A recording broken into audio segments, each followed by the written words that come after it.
Imagina esto. Abres los ojos al amanecer, pero no en tu cama cómoda, no en un mundo de luces y pantallas.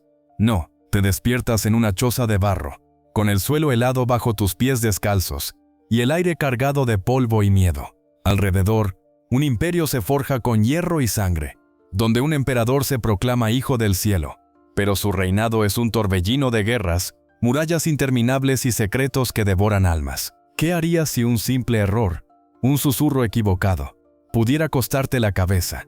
Sobrevivirías en la antigua China, bajo el yugo de dinastías como la Qin, donde la gran muralla no solo defiende fronteras, sino que entierra leyendas ocultas y plagas silenciosas acechan en cada sombra. Hoy, en Y si sobrevives, te sumergimos en este pasado brutal, explorando guerras eternas, ejecuciones imperiales y los misterios que aún susurran desde las piedras. Si te apasiona desenterrar estas historias y cuestionar tu propia resiliencia, suscríbete ahora y únete a esta comunidad de exploradores del tiempo, porque aquí no solo contamos el pasado, lo vivimos. Prepárate, porque el viaje comienza ahora. ¿Puedes imaginarlo? Despiertas con el primer rayo de sol, filtrándose a través de las grietas de una choza humilde, construida con barro seco y techos de paja que apenas resisten las lluvias torrenciales. Tus manos, callosas y agrietadas, ya saben lo que les espera. Un día interminable de labranza en campos áridos, donde cada semilla plantada es un tributo al rey distante que gobierna desde palacios de jade y bronce. No eres un guerrero legendario, no un sabio confuciano. Eres un campesino común en el estado de Qin, en el siglo III a.C., y el miedo no es un rumor lejano, es tu compañero diario. Porque en esta era, el poder no se comparte, se impone con puño de hierro, y un niño rey está a punto de transformarlo todo en un imperio que devorará naciones enteras. Retrocedamos un poco, a ese mundo fragmentado que precedió al caos unificado. China no era la vasta nación que conocemos hoy. Era un mosaico roto de reinos en guerra perpetua. Han, Zhao, Wei, Chu, Yan, Qi y Qin. 7 estados combatiendo por supremacía, donde alianzas se forjaban y rompían como ramas en una tormenta. Imagina las fronteras cambiantes, los ejércitos marchando sin fin, dejando atrás aldeas incendiadas y campos sembrados de cadáveres. En Qin, al noroeste, la vida era dura, moldeada por montañas escarpadas y vientos cortantes. Los Qin eran vistos como bárbaros por los estados centrales, pero esa rudeza les dio ventaja. Sus caballos eran veloces, sus arcos precisos, y su sociedad organizada como un engranaje militar perfecto. Aquí entra Jin Zheng, el futuro Qin Shi Huang. Nace en el año 259 a.C., hijo de un príncipe Qin y una concubina. Su infancia no es de juegos inocentes. A los 13 años, asciende al trono como rey de Qin, pero el poder real está en manos de regentes astutos. Lu Buwei, un mercader convertido en canciller, y Lao Ai, un eunuco falso que conspira en las sombras. Intrigas palaciegas que podrían haberlo matado antes de tiempo. Pero Jin Zheng sobrevive, y con él, surge un visionario implacable, influenciado por el legalismo, una filosofía fría y pragmática que ve a los humanos como piezas en un tablero, donde las leyes estrictas y los castigos severos mantienen el orden. Nada de confucianismo suave, con sus éticas y rituales. No, en Qin el Estado es supremo, y el rey su encarnación divina.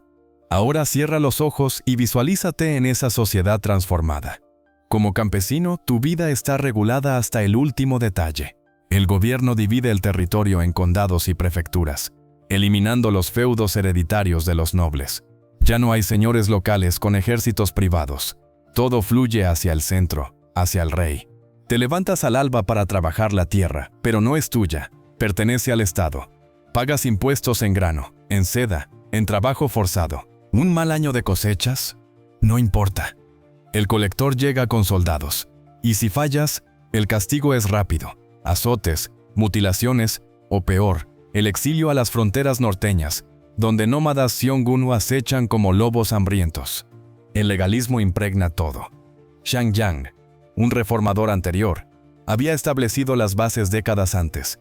Recompensas por méritos, castigos por fallos. Denuncia a un vecino por evasión de impuestos, y ganas rango social. Pero si ocultas un crimen, toda tu familia sufre. Imagina el terror en las aldeas, vecinos vigilándose mutuamente, familias divididas por el miedo. Los hombres son reclutados para el ejército desde jóvenes.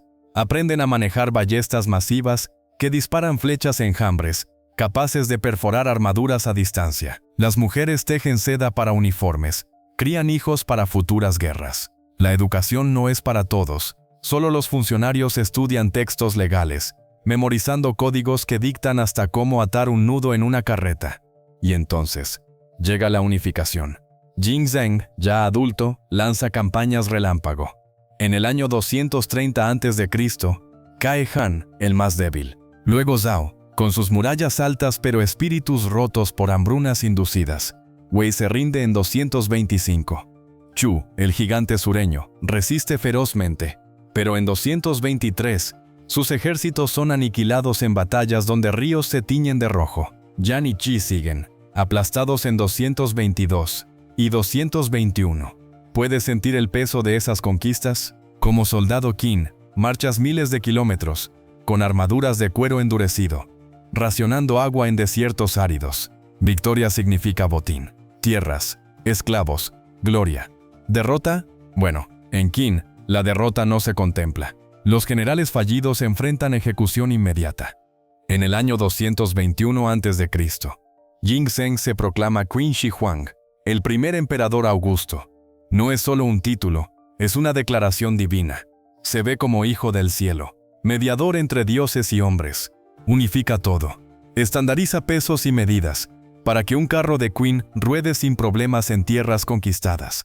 Monedas redondas con agujero cuadrado, simbolizando cielo y tierra. La escritura. Miles de caracteres variados se reducen a un sistema uniforme. El pequeño sello, borrando dialectos regionales. Carreteras anchas conectan el imperio. Canales irrigan campos, facilitando el movimiento de tropas y granos. ¿Pero a qué costo? Millones de trabajadores forzados, extraídos de las masas campesinas. Tú, el espectador, podrías ser uno de ellos, arrancado de tu familia, enviado a construir palacios en Xianyang, la capital que crece como un monstruo, con réplicas de palacios conquistados para humillar a los vencidos. La sociedad bajo Qin es una pirámide rígida. En la cima el emperador, rodeado de eunucos y consejeros como Li Si, el gran legalista que orquesta la quema de libros en 213 a.C. Todos los textos no aprobados, historia, filosofía, poesía, arden en hogueras públicas. ¿Por qué? Para que el pasado no cuestione el presente. Sabios confucianos son enterrados vivos, 460 de ellos, por criticar al régimen. Abajo, los funcionarios, burócratas seleccionados por mérito, no nacimiento, supervisando todo con informes detallados. Luego, los mercaderes, tolerados pero vigilados, ya que el legalismo desconfía de la riqueza privada. Y al fondo tú, el campesino, el soldado, el artesano. Tu vida es servicio. Las mujeres, confinadas al hogar, tejiendo, cocinando, pariendo herederos para el Estado. Niños mueren jóvenes por desnutrición o enfermedades, solo los fuertes sobreviven para engrosar las filas. Pero no todo es oscuridad. El imperio trae paz relativa tras siglos de guerra. Comercio florece en mercados regulados, donde vendes tu excedente de mijo o trigo. Innovaciones como el arado de hierro mejoran la agricultura, aunque el beneficio va al Estado. Y el ejército, invencible, con 1 millón de hombres armados con armas estandarizadas. Ballestas de repetición, espadas de bronce afiladas. Como guerrero, sientes orgullo al ver formaciones perfectas, moviéndose como un solo organismo. Sin embargo, el miedo persiste. Leyes draconianas castigan con muerte por traición, incluso por palabras. Espías del emperador escuchan en tabernas. Rebeliones menores son aplastadas sin piedad. Qin Shi Huang, obsesionado con la inmortalidad, busca elixires en islas míticas, enviando expediciones que nunca regresan. Construye su mausoleo en Linton, un mundo subterráneo con ríos de mercurio y trampas automáticas. Miles de trabajadores mueren allí, sus secretos enterrados con ellos. ¿Hubieras sobrevivido? Como campesino. Quizás sí, inclinándote ante el sistema, trabajando hasta el agotamiento. Como noble conquistado, no. Despojado de poder, exiliado o ejecutado. El régimen de hierro transforma aldeas en un vasto imperio, pero siembra semillas de resentimiento. La unificación es un logro titánico, pero frágil. Qin Shi Huang muere en 210 a.C., durante un viaje, su cuerpo oculto en un carro con pescado podrido para disimular el olor. Su hijo, Shi Huang, asciende, pero es débil. Li Si y el eunuco Zhao Gao manipulan el trono, ejecutando rivales. Rebeliones estallan. Chen Sheng y Wu Guang, campesinos forzados, inician la revuelta en 209, gritando: «Los reyes y generales nacen, no se hacen». El imperio se desmorona en 4 años. Liu Bang, un humilde oficial, funda la dinastía Han en 206, pero el legado Qin perdura. La idea de una China unida, centralizada, con fronteras definidas. Hoy, miras atrás y ves cómo ese amanecer implacable moldeó un continente. El miedo era rutina, la ambición divina, y la supervivencia, un milagro diario. ¿Entiendes ahora por qué este imperio, breve como un relámpago, iluminó siglos? Capítulo 2. La Gran Muralla. Sangre y piedra en la frontera. Imagina esto: el sol apenas despunta en el horizonte, tiñendo de rojo las colinas áridas del norte de China, y tú, con las manos encadenadas y el cuerpo entumecido por el frío de la noche, eres arrastrado hacia un sitio de construcción que se extiende como una serpiente interminable a través de montañas y valles. No eres un voluntario glorioso, no un ingeniero imperial. Eres un convicto, un campesino reclutado a la fuerza bajo la dinastía Qin, y el aire huele a tierra removida, sudor rancio y muerte inminente. Cada piedra que colocas no solo defiende un imperio, entierra sueños rotos y secretos que susurran en el viento. ¿Qué harías si tu vida se redujera a levantar una barrera contra invasores invisibles, sabiendo que el verdadero enemigo podría ser el hambre, el agotamiento o el látigo del supervisor? Porque la Gran Muralla no es solo un monumento de piedra. Es un testimonio de sangre, ambición y leyendas ocultas que han perdurado milenios. Retrocedamos al origen de esta bestia colosal. Antes de Qin Shi Huang, las murallas existían, pero eran fragmentos dispersos. Barreras de tierra apisonada erigidas por estados rivales para protegerse de nómadas como los Xiongún. Esos jinetes feroces del norte que cabalgaban como tormentas, saqueando aldeas y dejando solo humo y llanto. En el periodo de los estados combatientes, cada reino construía sus defensas. Zhao tenía murallas de adobe reforzado con madera. Wei usaba zanjas profundas llenas de púas, pero eran parches en un mapa sangriento, inútiles contra alianzas cambiantes. Qin Shi Huang, tras unificar China en el año 221 a.C., ve más allá. No quiere fronteras débiles, anhela una línea inquebrantable que seccione el mundo civilizado de la barbarie. Ordena conectar y expandir esas murallas existentes, creando una cadena que serpentea desde el mar de Bohai en el este, hasta las dunas de Gobi en el oeste. Más de 3.000 kilómetros iniciales, aunque con ramificaciones, llega a superar los 5.000. ¿Puedes sentir la magnitud? Como trabajador forzado, te despiertan al alba con tambores resonantes, y marchas en filas interminables hacia sitios remotos, donde el terreno dicta tu destino, llanuras fáciles o picos escarpados que desafían a los dioses. La construcción es un infierno terrenal. Millones son reclutados, convictos por crímenes menores, como evadir impuestos o criticar al emperador. Soldados derrotados de estados conquistados, obligados a redimirse con trabajo, y campesinos comunes, arrancados de sus campos durante temporadas muertas.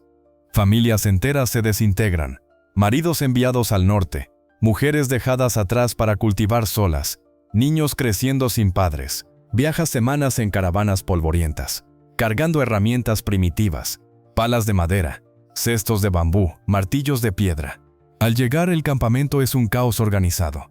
Tiendas de campaña raídas, fogatas humeantes donde se cuece mijo aguado y carne rancia, si hay suerte. Supervisores legalistas, con tablillas de bambú para registrar progresos, azotan a los lentos. El castigo es rutina, por holgazanería, mutilación de pies, por deserción, decapitación pública, tu cabeza expuesta en picas como advertencia.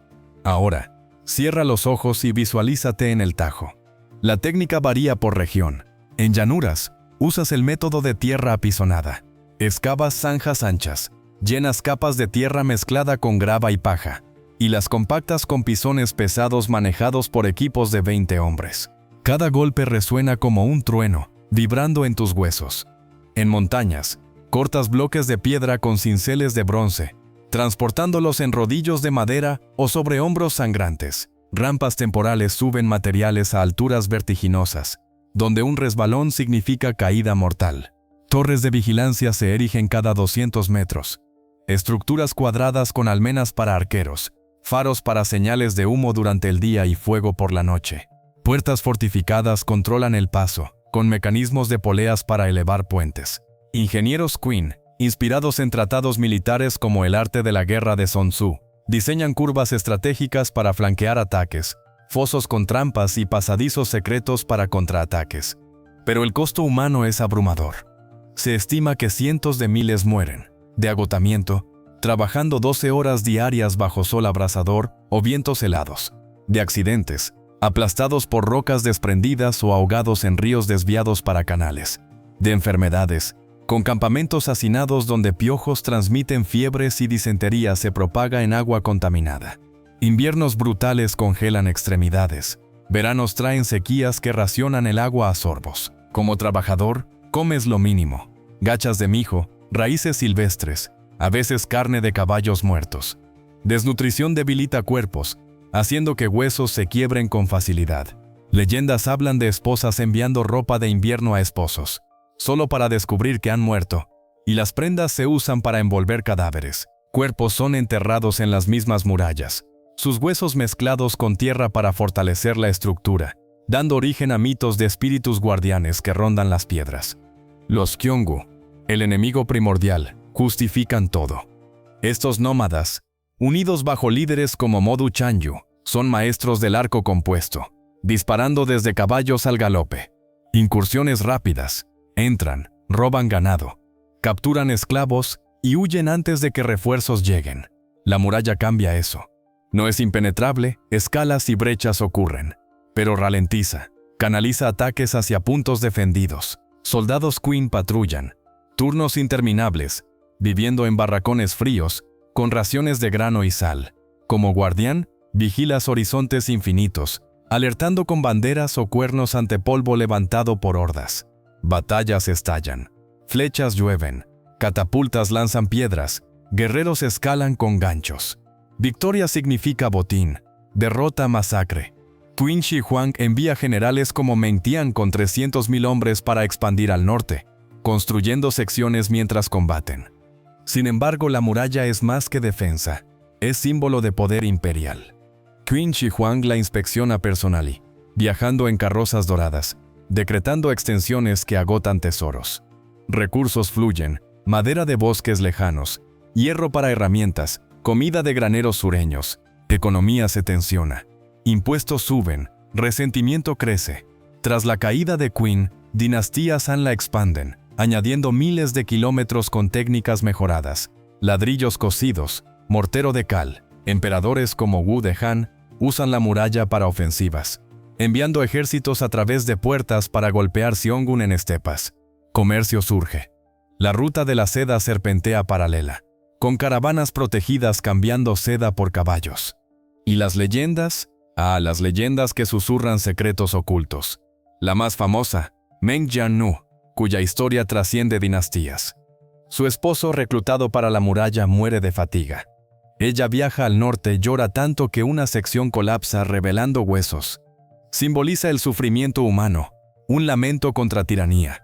Otras hablan de dragones durmientes bajo piedras, guardianes míticos que despiertan ante invasores. Túneles secretos, supuestamente conectando palacios a fronteras, esconden tesoros o rutas de escape. Arqueólogos modernos encuentran evidencia, inscripciones en bambú detallando raciones, cartas de soldados añorando hogares. Pero mitos persisten, fantasmas de trabajadores vagando, llorando por noches eternas. ¿Hubiera sobrevivido? Como convicto, quizás resistiendo inviernos, compactando tierra hasta que músculos se convierten en hierro. Como supervisor, tal vez, pero con culpa pesando. La muralla construida con sangre y piedra defiende un imperio pero entierra generaciones. Hoy sus ruinas serpentean, recordándonos que barreras dividen, pero resiliencia une. El norte seguía amenazando, pero la estructura perdura. Un dragón de piedra que guarda secretos imperiales. Capítulo 3. Guerras eternas, batallas que devoraban almas. ¿Puedes sentirlo en tus venas? El pulso acelerado de la marcha forzada, pies envueltos en sandalias raídas pisando tierra empapada de lluvia y sangre, mientras el eco de tambores de guerra retumba como un corazón gigante en el valle. No eres un espectador lejano en un mapa antiguo, eres un soldado raso en las filas del ejército Quen, con una lanza temblando en tus manos callosas, rodeado de miles de compañeros que huelen a miedo y determinación. El enemigo se acerca, hordas de nómadas a caballo, o infantería rival de un estado vecino. Y el choque inminente no es solo metal contra metal, sino almas devoradas en un ciclo eterno de conquista. ¿Qué harías si cada amanecer pudiera ser tu último? En una China antigua donde las guerras no terminaban con tratados, sino con ríos de cadáveres y fronteras redibujadas en rojo. Porque bajo dinastías como la Quen, las batallas eran el latido del imperio. Un voraz devorador que consumía generaciones enteras en nombre de la unificación y la gloria divina. Para entender este infierno perpetuo, retrocedamos al caos que precedió a la dinastía Quen. En el periodo de los estados combatientes, del siglo V al III a.C., China era un caldero hirviente de 7 reinos principales: Qin, Qi, Chu, Yan, Han, Zhao y Wei. Alianzas frágiles se formaban y disolvían como niebla matutina, impulsadas por ambiciones territoriales, recursos escasos y venganzas ancestrales. Imagina un mundo donde la guerra no era un evento esporádico, sino la norma. Campañas anuales que agotaban cosechas, reclutaban a todo hombre capaz y dejaban viudas llorando en aldeas desoladas. Los estados competían en innovación militar.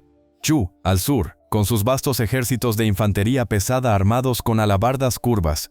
Zhao, famoso por su caballería ligera adaptada de nómadas. Pero Qin, en el oeste árido, perfeccionaba el arte de la guerra total. Influenciados por reformadores como Shang Yang, transformaban la sociedad en una máquina bélica. Campesinos entrenados desde la juventud, recompensas por cabezas enemigas, castigos draconianos por cobardía. Ginseng, el futuro Qin Shi Huang, hereda este legado a los 13 años.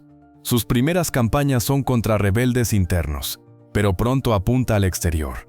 En el año 231 a.C., ataca Han, el más débil, capturando ciudades con asedios relámpago. Imagínate en esas murallas. Como defensor Han, ves aproximarse nubes de polvo levantadas por 100.000 soldados Qin, sus ballestas masivas, innovación Qin con mecanismos de gatillo, disparando salvas que oscurecen el cielo.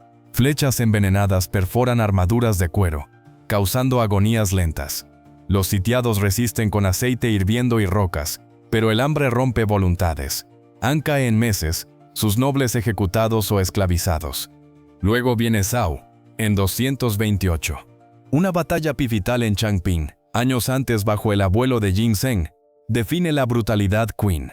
400.000 soldados Zhao se rinden tras un asedio, pero el general Bai Qi ordena enterrarlos vivos. Puedes oír los gritos ahogados bajo tierra removida. Estrategia fría: eliminar amenazas futuras. Zhao se recupera parcialmente, pero Ginseng termina el trabajo, usando hambrunas inducidas al desviar ríos para inundar campos. Como soldado Quen, marchas en formaciones disciplinadas, falanges de piqueros al frente, arqueros atrás, carros de guerra flanqueando. El entrenamiento es implacable. Simulacros diarios donde fallar significa azotes. Tu armadura: placas de hierro cosidas a cuero, casco con penacho para intimidar, armas estandarizadas, espadas rectas de bronce, afiladas para decapitar con un golpe. Wei cae en 225, ahogado en tácticas hidráulicas. Canales desviados inundan su capital, Daliang, matando a cientos de miles por ahogamiento. Y enfermedades subsiguientes. Chu, el coloso sureño, resiste en 223. Batallas en junglas húmedas donde elefantes de guerra, importados de regiones lejanas, cargan contra líneas Quen, pero la disciplina prevalece. General Wang Yan lidera 60.000 hombres, fingiendo debilidad para atraer al enemigo a trampas. Campos se convierten en mataderos, hachas cortan extremidades, lanzas empalan torsos. Heridos agonizan días, devorados por cuervos. Yan y Qi siguen. Yan envenena ríos en vano. Qi se rinde sin lucha mayor en 221. Con la unificación, las guerras no cesan. Se desplazan al norte. Los Xiong'un, confederación nómada bajo Modu Chanyu, reididan fronteras. Jinetes arqueros, viviendo en yurtas móviles, atacan como relámpagos, flechas desde galope, tácticas de fingir retirada para emboscar. Qin responde con expediciones masivas. Meng Tian, con 300.000 hombres, empuja al norte en 215, construyendo murallas mientras combate. Imagínate la carga: caballos relinchando, polvo cegador, cuerpos atravesados cayendo en estepas infinitas. Victorias traen tributos, caballos, pieles, pero pérdidas son altas. Frío siberiano congela centinelas, provisiones fallan en desiertos. Internamente, rebeliones estallan. Tras la muerte de Qin Shi Huang en 210, su hijo Shi Huang enfrenta levantamientos. Chen Sheng y Wu Guang, trabajadores forzados para murallas, inician la revuelta en 209. «Somos reyes en potencia», gritan, atrayendo descontentos. Guerras civiles devoran el imperio. Ejércitos campesinos armados con hoces contra profesionales Qin. Shang Yu, noble Chu, lidera masacres. Engulu derrota a 200.000 Qin. Banquete de Hongmen. Intrigas donde Liu Bang escapa por poco. Batalla de Gaixia en 202. Xiang Yu, rodeado, se suicida junto a un río. Su cabeza trofeo. La dinastía Han emerge, pero guerras persisten. Emperador Gaozu Liu Bang consolida. Luego Wu Di expande contra Tiong'un en campañas épicas. Zhang Qian explora Occidente, abriendo la ruta de la seda, pero con batallas, emboscadas en desiertos, alianzas con Yuezhi, guerras internas, rebelión de los 7 estados en 154 a.C., sofocada con traiciones y ejecuciones. El impacto en la vida humana es devastador. Población china cae de 20 millones a la mitad por guerras, hambrunas, plagas. Como civil, ves aldeas quemadas. Hijos reclutados nunca regresan. Mujeres violadas en saqueos. Niños huérfanos mendigando. Economía colapsa. Campos yermos. Impuestos impagables. Sociedad se militariza. Todo hombre entre 15 y 60 años sirve. Heridos sobreviven mutilados, mendigando en mercados. Leyendas nacen. Guerreros como Hua Mulan, disfrazada de hombre, o Sun Tzu, cuyas estrategias, conoce al enemigo y a ti mismo, guían batallas. Tecnología avanza por necesidad. Ballestas de repetición disparan 10 flechas seguidas. Catapultas lanzan fuego griego primitivo. Armaduras de escamas de hierro. Estrategia. Sun Bin, descendiente de Sun Tzu, usa engaños en Malin, aniquilando 100.000 Wei con emboscadas. ¿Hubiera sobrevivido? Como soldado, quizás en filas traseras, disparando desde lejos. Como general, con gloria pero riesgo de ejecución por fracaso. Estas guerras eternas forjaron China. Unificaron bajo mandato del cielo, pero a costo de almas innumerables. Campos teñidos de rojo nutrieron imperios, pero ecos de batallas resuenan, recordándonos que la paz es frágil, devorada por ambición. Capítulo 4. Plagas silenciosas. La muerte que acechaba en las sombras, que lo que bolagas silenciosas temello prevanacida. ¿Puedes olerlo? Ese hedor dulzón y podrido que se filtra por las grietas de tu choza de barro. Un aroma que no proviene de los campos húmedos ni de la comida rancia, sino de algo mucho más siniestro. La muerte acechando en cada aliento, en cada gota de agua contaminada. No eres un emperador en su palacio de jade, protegido por eunucos y rituales. Eres un campesino común en la antigua China bajo la dinastía Qin, donde un estornudo no es un simple malestar, sino el heraldo de una plaga que devora familias enteras en días. Imagina despertar con fiebre ardiente, la piel cubierta de pústulas que supuran como volcanes en miniatura, mientras tus vecinos huyen o caen como moscas en las calles polvorientas. ¿Qué harías si la muerte no viniera con espadas y flechas, sino silenciosa, invisible, propagándose por ríos y mercados, dejando atrás un imperio tambaleante? Porque en la era Qin y las dinastías tempranas, las plagas no eran mitos lejanos, eran la rutina brutal que diezmaba poblaciones, forjando respuestas desesperadas entre el terror y la resiliencia humana. Para comprender esta sombra omnipresente, retrocedamos al mundo unificado pero frágil de Qin Shi Huang. En el siglo III a.C., China acababa de emerger de siglos de guerras entre estados, unificada bajo un régimen de hierro que estandarizaba todo: monedas, medidas, leyes. Pero la unificación traía consigo movimientos masivos, soldados marchando, trabajadores forzados construyendo murallas y canales, mercaderes viajando por ríos como el Amarillo y el Yangtze. Estos eran los vectores perfectos para las plagas. Las epidemias no discriminaban, azotaban palacios y chozas por igual. Aunque los registros Qin son escasos, muchos textos quemados en la purga de libros del emperador, evidencias arqueológicas y crónicas posteriores revelan que las enfermedades infecciosas eran comunes. Causas variadas, desastres naturales como inundaciones y sequías debilitaban cuerpos, creando hambrunas que bajaban defensas, aguas contaminadas por cadáveres de guerras, hacinamiento en campamentos de construcción, y el contacto con nómadas del norte traían patógenos desconocidos. 3 visiones prevalecían en Qin y Han. El clima como culpable, con vientos pestilentes Carrion Quai maligno, la interacción hombre-naturaleza, donde desequilibrios ecológicos invitaban a espíritus malignos, y factores humanos, como la corrupción moral que atraía castigos divinos. Imagina el inicio de una plaga típica. En las provincias norteñas, tras una sequía devastadora, los ríos se convierten en charcos estancados, criaderos de mosquitos y bacterias. Un campesino regresa de un mercado abarrotado, tosiendo seco, con escalofríos que lo sacuden como hojas en tormenta. Al día siguiente, fiebre alta lo postra, y pústulas rojas brotan en su piel, supurando pus amarillento. Es probable que sea viruela o tifus, enfermedades que historiadores infieren de descripciones vagas en bambúes excavados. La propagación es lenta pero inexorable. Viaja por ríos, tardando meses en cubrir el imperio, infectando a lo largo de rutas comerciales. En Qin, con su énfasis legalista en control, el Estado responde con un sistema integrado primitivo, prevención mediante higiene forzada, diagnosis por médicos itinerantes y aislamiento de pueblos enteros. Pero eficaz, apenas, como vecino. Ves guardias sellando tu aldea, quemando chozas infectadas, dejando a los enfermos morir solos. El miedo es palpable, familias se esconden, pero el hambre obliga a salir, propagando más. Avancemos a la dinastía Han temprana, donde las plagas se documentan con más detalle, reflejando ecos de la era Qin. En el año 2 después de Cristo, bajo el emperador Ping, una plaga azota Qingyu tras una invasión de langostas que devora cosechas. Hambruna debilita a la población, y la pestilencia sigue. Síntomas de fiebre, diarrea sanguinolenta, vómitos que dejan cuerpos deshidratados como pergaminos secos.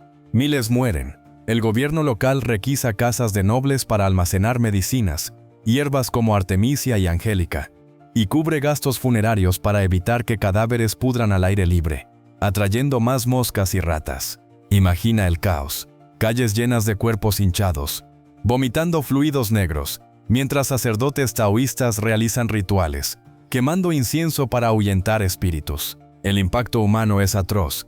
En una aldea, 3 de cada 5 niños perecen antes de los 5 años, no por espada, sino por esta muerte silenciosa.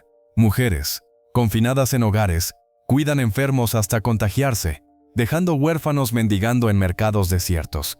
Una anécdota desgarradora viene del final de la Han Oriental, pero con raíces en patrones Qin Han. Zhang Zongjing, un médico legendario, pierde 2/3 de su clan de más de 200 miembros en una década de plagas. 70% mueren de daños por frío, fiebres que comienzan con escalofríos y escalan a delirios, convulsiones, muerte agonizante. Zhang, impulsado por el dolor, escribe el Tratado sobre daños por frío y enfermedades misceláneas, un compendio de más de 200 prescripciones. Imagínalo. En su hogar en Changsha, rodeado de moribundos, experimentando con sudores inducidos, acupuntura modificada, decocciones de canela y efedra para expulsar el qi pestilente. Sus métodos salvan vidas, pero llegan tarde para muchos. Como paciente, sientes el terror. Un vecino tose sangre, y sabes que el qi vital se agota, dejando al cuerpo vulnerable a invasores invisibles. Las respuestas evolucionan. En Qin, el legalismo impone cuarentenas estrictas, pueblos aislados, viajes prohibidos, castigos por ocultar enfermos, multas, azotes, incluso ejecución para familias enteras. Pero la burocracia, aunque eficiente en guerra, falla en salud, médicos escasos, concentrados en la capital Xianyang, dejando provincias a merced de chamanes locales. Rituales abundan, sacrificios a dioses del cielo, quemando hierbas en festivales para repeler qi maligno. En Han se avanzan. hospitales temporales erigidos en ciudades afectadas, con camas de bambú separadas por cortinas. Prescripciones se publican en tablillas de madera, clavadas en cruces de caminos. Bebe infusión de realgar para matar parásitos internos. Entierros masivos, fosas comunes cavadas fuera de murallas, cuerpos envueltos en tela barata, rociados con cal para frenar contagio. Pero el hacinamiento en murallas y canales, proyectos King legados, acelera la difusión. Ratas en graneros estatales portan pulgas con Yersinia pestis, aunque la peste negra verdadera llega siglos después. Aquí, epidemias como tifus o disentería matan por miles. El impacto social es profundo. Poblaciones diezmadas. En regiones afectadas, hasta la mitad perece, dejando campos yermos, impuestos impagables, rebeliones larvadas. En Qin, plagas contribuyen al colapso rápido. Tras la muerte del emperador en 210 a.C., enfermedades debilitan ejércitos, facilitando revueltas como la de Chen Sheng. Familias se desintegran, padres mueren, hijos vendidos como esclavos para sobrevivir. Mujeres viudas enfrentan estigma, acusadas de atraer espíritus por impureza.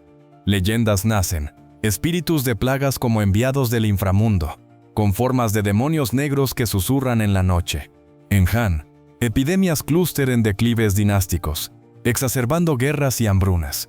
El emperador Wu, en campañas contra Xiongnu, pierde tropas no solo en batalla, sino por fiebres contraídas en campamentos húmedos.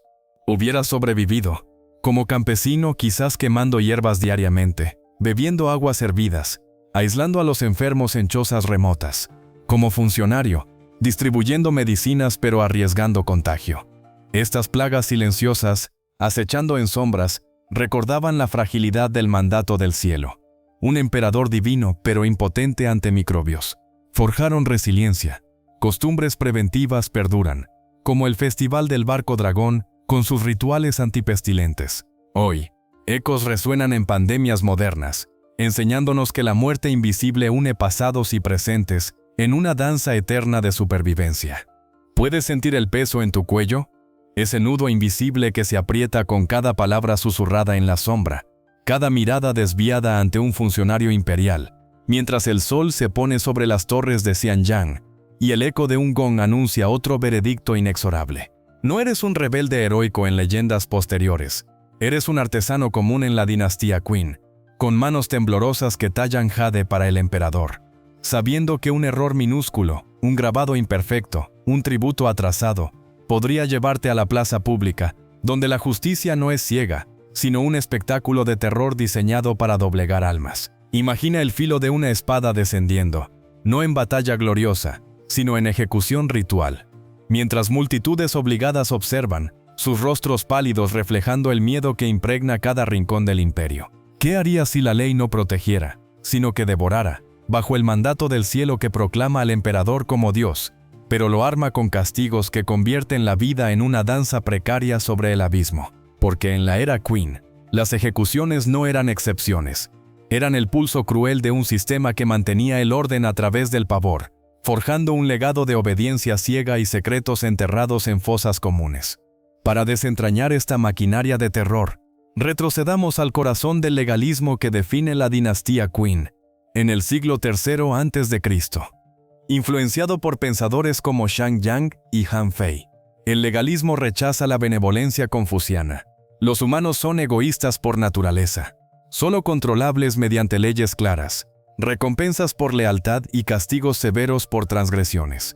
Qin Shi Huang abraza esto como dogma divino. El código legal, grabado en bronce y bambú, divide crímenes en categorías, desde traición, criticar al emperador, conspirar contra el Estado, hasta ofensas menores como evadir impuestos o fallar en deberes laborales. No hay ambigüedad, las leyes se aplican uniformemente, sin favoritismos para nobles o plebeyos, aunque en práctica, los poderosos a veces escapan. El mandato del cielo justifica todo. El emperador, hijo del cielo, encarna la voluntad divina. Desobedecerlo es desafiar a los dioses, atrayendo caos cósmico. Imagina aldeas donde edictos se clavan en postes, por robo de grano estatal, mutilación de manos, por deserción militar, decapitación de la familia entera. El proceso judicial es un engranaje frío. Acusaciones surgen de denuncias mutuas. El legalismo incentiva delaciones con ascensos sociales, llevadas a magistrados locales que investigan con torturas autorizadas, azotes con varas de bambú hasta que la carne se desgarra, prensas que aplastan dedos, o interrogatorios con fuego donde hierros candentes marcan la piel. No hay presunción de inocencia, la confesión es reina, extraída a cualquier costo. Como acusado, te arrastran encadenado a tribunales de madera, donde jueces con túnicas negras recitan códigos de memoria. Testigos, coaccionados por miedo, testifican en tu contra. Apelaciones suben a la capital, pero rara vez cambian veredictos. Lisi, el gran canciller, supervisa ejecuciones masivas para ejemplificar. El sistema es eficiente. Juicios rápidos, castigos inmediatos, todo público para maximizar el terror disuasorio. Ahora, cierra los ojos y visualízate en la plaza de ejecuciones. Un anfiteatro de tierra compacta rodeado de multitudes forzadas a asistir. Ausencia significa castigo propio. Las formas de ejecución varían por crimen, cada una un ritual macabro. Para traición alta, el linchi o muerte por 1000 cortes. El verdugo, con cuchillos afilados como navajas, rebana pedazos de carne vivos, nariz, orejas, dedos, mientras el condenado grita, prolongando la agonía horas para que el alma sufra antes de partir. Sangre gotea en pozos diseñados. Multitudes murmuran oraciones taoístas para apaciguar espíritus. Decapitación es común para rebeldes. Una espada ancha desciende en un arco perfecto. Cabeza rodando a cestos donde se exhibe en picas a lo largo de carreteras. Ojos vidriosos advirtiendo a viajeros. Para familias de traidores, el exterminio de 3 clanes, abuelos, padres, hijos ejecutados colectivamente, borrando linajes enteros en un baño de sangre que tiñe ríos cercanos. Otras torturas ingeniosas abundan. El waist chop, o corte por la cintura. El cuerpo se parte en 2 con un hacha gigante, intestinos derramándose mientras el torso superior agoniza consciente minutos. Para evasores fiscales, mutilaciones, narices cortadas, pies amputados, marcando al culpable como paria social, mendigando en mercados con muñones expuestos. Mujeres enfrentan horrores específicos, por adulterio o desobediencia, ahogamiento en cerdos, sumergidas en estiércol hasta asfixiarse, o corte de senos en ejecuciones públicas. Niños no se salvan, en rebeliones. Infantes de disidentes se estrangulan o entierran vivos con padres. Anécdotas ilustran el horror. En 213 a.C., Qin Shi Huang ordena enterrar vivos a 460 eruditos, confucianos en un valle remoto, por cuestionar su inmortalidad, sus gritos ahogados bajo tierra, cuerpos fertilizando campos como advertencia a intelectuales. El impacto en la sociedad es asfixiante. El miedo permea todo. Vecinos se vigilan, conversaciones se susurran. Lealtad se finge con rituales diarios como inclinarse ante edictos imperiales. Economía sufre.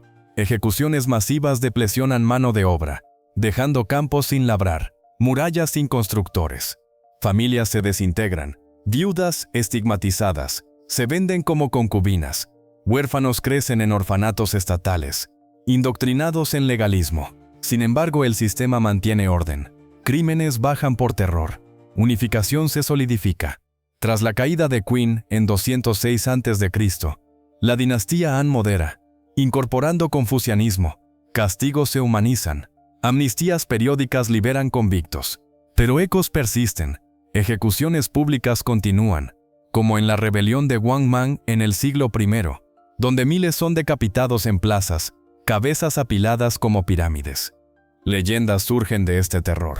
Historias de espíritus vengativos, almas de ejecutados rondando plazas, causando plagas o apariciones que derriban funcionarios corruptos. El caso de Chang Yu, rival de Liu Bang, tras derrota, se suicida para evitar humillación Qin, pero su legado inspira revueltas contra tiranía.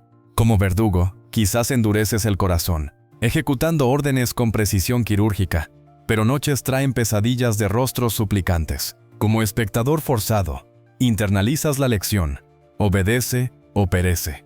¿Hubieras sobrevivido? Quizás inclinándote ante cada edicto, denunciando sospechosos para ascender, viviendo en sombra perpetua. Esta justicia cruel, bajo mandato del cielo, forjó un imperio unido, pero sembró semillas de rebelión. El terror era herramienta, la ejecución espectáculo, recordándonos que el poder absoluto corrompe absolutamente, y la resiliencia humana nace de las profundidades del miedo. ¿Puedes oírlo en el viento? Ese susurro fantasmal que recorre las grietas de piedras milenarias, un eco de voces ahogadas, que no provienen de invasores lejanos, sino de las profundidades mismas de la Gran Muralla, donde secretos imperiales se entrelazan con leyendas que desafían el olvido. No eres un arqueólogo moderno con herramientas brillantes, eres un guardián nocturno en la dinastía Qin, patrullando secciones remotas bajo una luna pálida, donde las sombras danzan como espíritus inquietos, y cada paso sobre adoquines desgastados despierta historias de tesoros enterrados, profecías olvidadas y almas atrapadas que guardan el imperio más allá de la muerte. Imagina tocar una piedra fría y sentir un pulso antiguo, un secreto que podría derribar dinastías o revelar verdades ocultas sobre la resiliencia humana. ¿Qué harías si la muralla no solo defendiera fronteras, sino que encerrara mitos que sobreviven al tiempo, conectando el terror de la antigua China con lecciones eternas para nuestro mundo frágil? Porque estos secretos ocultos no son meras fábulas, son el legado vivo de un imperio forjado en sangre, donde leyendas como la de Meng Jiannu o dragones durmientes revelan la verdadera fuerza que permitió a China renacer de sus cenizas, invitándonos a reflexionar sobre nuestra propia capacidad para sobrevivir. Para desvelar estos misterios, retrocedamos a la era de Qin Shi Huang, donde la Gran Muralla nace no solo como barrera física, sino como un velo sobre lo sobrenatural. Construida con millones de vidas sacrificadas, la muralla se convierte en un depósito de leyendas desde su concepción en el año 221 a.C. Los trabajadores forzados, convictos y campesinos, susurraban historias alrededor de fogatas frías, espíritus de los muertos incorporados a las piedras para fortalecerlas, sus almas guardianas eternas contra shogun y demonios. Arqueólogos modernos confirman ecos de esto. Excavaciones en secciones Qin revelan huesos humanos mezclados con mortero, no por accidente, sino intencionalmente, como ofrendas para apaciguar dioses terrestres. Imagina cavar una zanja profunda en montañas escarpadas, y al compactar tierra, enterrar a un compañero caído, susurrando plegarias taoístas para que su ki vital impregne la estructura, convirtiéndola en un dragón vivo que serpentea por el paisaje. La leyenda más conmovedora, que trasciende dinastías, es la de Meng Jiannu, una viuda cuya tristeza derriba murallas. En tiempos Qin, su esposo Fan Chiliang es reclutado para la construcción, muriendo de agotamiento en las fronteras norteñas. Meng viaja miles de kilómetros, enfrentando vientos helados y bandidos, solo para descubrir que su amado yace enterrado en la muralla misma. Su llanto es tan profundo que una sección colapsa, revelando huesos blanqueados y secretos imperiales, cuerpos de trabajadores ocultos para mantener la ilusión de invencibilidad. Esta fábula, registrada en crónicas Han como el libro de las Odas, simboliza el sufrimiento humano bajo tiranía. Como Meng, quizás tú, una esposa abandonada en una aldea sureña, cultivas campos sola, soñando con un esposo perdido, y tu dolor se convierte en canción popular, que se propaga por mercados, inspirando rebeliones sutiles contra el régimen. Versiones posteriores agregan elementos mágicos, lágrimas de Meng invocan tormentas que erosionan piedras, un acto divino contra la arrogancia del emperador. Pero los secretos van más allá del lamento. Leyendas hablan de tesoros enterrados en cámaras ocultas bajo la muralla. Qin Shi Huang, obsesionado con la inmortalidad, ordena esconder elixires míticos y mapas de islas legendarias en túneles secretos. Exploradores Han como Zhang Qian, en el siglo II a.C., descubren pasadizos que conectan torres de vigilancia con cuevas profundas, llenas de jarrones de bronce inscritos con fórmulas alquímicas, mercurio y jade pulverizado para la eterna juventud. Imagina patrullar una sección remota y tropezar con una losa suelta. Debajo, un compartimento con rollos de seda detallando profecías, prediciendo la caída de Qin por un dragón negro del norte, interpretado como los Kyogun o rebeldes Han. Estos tesoros no son oro vulgar, son conocimiento prohibido, quemado en la purga de libros del 213, pero preservado en la muralla como un archivo vivo. Arqueólogos en el siglo XX desentierran artefactos similares, figurillas de terracota guardianas, similares al ejército de Xi'an, colocadas en nichos para proteger contra espíritus malignos. Dragones durmientes forman el núcleo de mitos ocultos. En la cosmología china, la muralla representa el cuerpo de un dragón celestial, su espina dorsal curvándose con el terreno para armonizar con el Feng Shui. Leyendas Qin narran que geomantes imperiales, expertos en energías terrestres, trazan la ruta siguiendo venas de dragón en la tierra, canales de ki que si se interrumpen, desatan catástrofes, un secreto. Secciones construidas sobre tumbas antiguas despiertan dragones enfurecidos, causando terremotos o apariciones.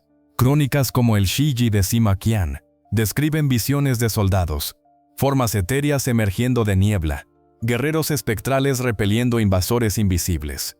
Como guardián, sientes un escalofrío al ver siluetas en la bruma del desierto Gobi, preguntándote si son almas de constructores o dragones guardianes.